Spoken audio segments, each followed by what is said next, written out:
I felt like God was really putting on my heart, the questions of, well, what if somebody is coming tonight and they, this isn't their first time coming into a relationship. Like, they've been through some stuff.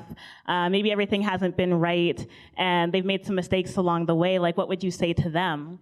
And so I really wanted to express a story from my own life so that I'm able to tell you guys about, the ugly that is in me, to pull out the ugly that is in you so that you can see the pretty that God has made me and the pretty that he's making you into.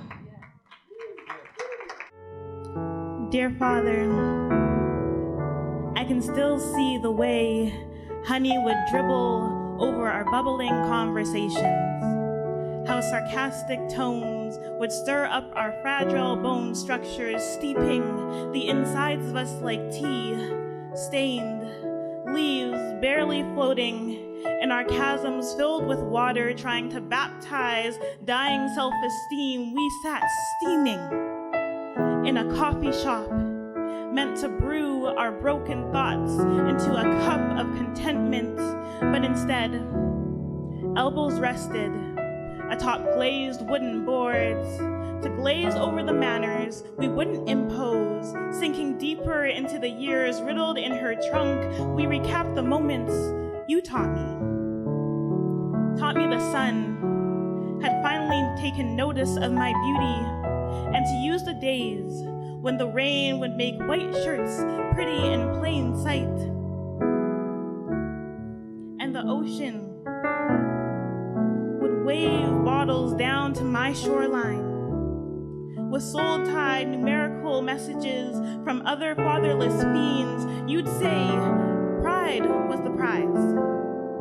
Never pay for what the sun sets to make a man rise. Daughter, father, I promise this will be the last time our voices resemble the same hollowed heart, where we dug outs, so the evidence of life from sunflower seeds couldn't be found. I promise my deceit won't be shells loaded in the chamber of my gums to make my body count, a hypocrite to the years of my purity, rings on fingers, anchored to the hands of this fictitious utopia I've made for yet another boy, wondering how long I could pull the towel over their eyes before it heightened the smell of the sandstorm in my skin. Dear Father, you taught me how eyes could shine as bright as fireflies, be filled with the innocence of honesty, to pull at the vulnerability out of people and still let me hide behind lies, that my mind could be rooted on playgrounds, playing a childish game of tag, naming every man Peter so I could be his Wendy, and the disorder of Pan would remain the same. But when I ran into his mahogany flesh,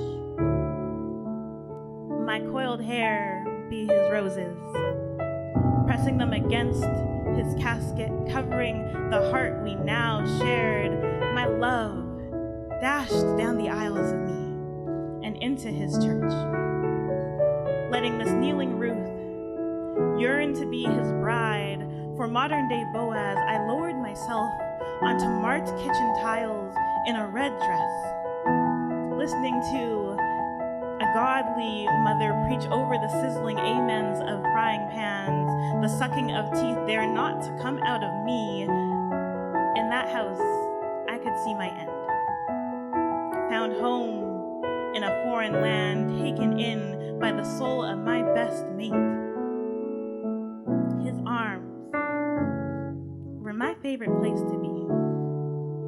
On cloudy days, when storms drenched my bed sheets, he let me spill myself into himself selflessly, taking the weight off of my weeping kettle. I knew I wanted to marry him when I was a teen. When I saw him singing backed by a choir of angels he couldn't even see, it was love by first prayer. Years before I met him, Mother and I, knee-deep in Bible sheets, praying for my husband in waiting, before I challenged his answers, before handwritten journals and 100 pink rose petals to fill the night sky. You were forever and always mine. So when the thunder and lightning in me cheated you out of your sleep, it was a storm we couldn't weather together. I wanted to kiss the fright out of your trust-broken lips, but Father's lessons flooded every inch of me. It's hard to fight a generation when it's their blood pulsing through you. I am my Father's daughter, bearing his burden. Now my mistake, my choice, approved by generational handshakes, allowing my body to spill into hands no longer there to catch me, but the gospel was always there to greet me. Even when kitchen-marked floors were always a cold reminder. Father, my palms still show me all the paths like you I could choose to wander, riddled with manipulated promises you've never kept since birth. Mark, like a period, it sits at the bottom of my face to constantly remind me of the consequence of being your daughter, too lost in being Petered to somebody else's Wendy, where the pan disorder is all the same. Father, did you know that you loving me this way almost destroyed me?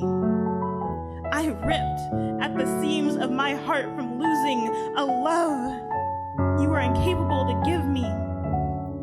And it's taken years of cutting you out at 13, then again at 16, 18, and now in my 20s I am scarred by the many spots riddling my legs every time I found more of you and me and had to choose to run closer to God. So when I entered Wave's coffee shop 10 years later with you, seeing the honey that would dribble over our bubbling conversation and sarcastic tones, trying to stir up my fragile bone structure, I wasn't blown away by the salted breeze of consequence, but greeted by the sun who gives second chances, where kettles no longer wept but boiled and settled, knowing that crisis has no place in God's kingdom, trusting that his peace could be exchanged for the unforgiveness in me that I harbored single. I stood as white as God's bride, knowing that that temporary season was not my Father's permanent solution. And one day, I'll walk down the aisles of me, no longer bearing your last name, Father, but his. 'Cause your love has freed us. 'Cause your love has freed us. Jesus, your love has freed us. Jesus, your love has freed us. You are worthy, worthy, worthy, Lord. You are worthy, worthy, worthy, so. You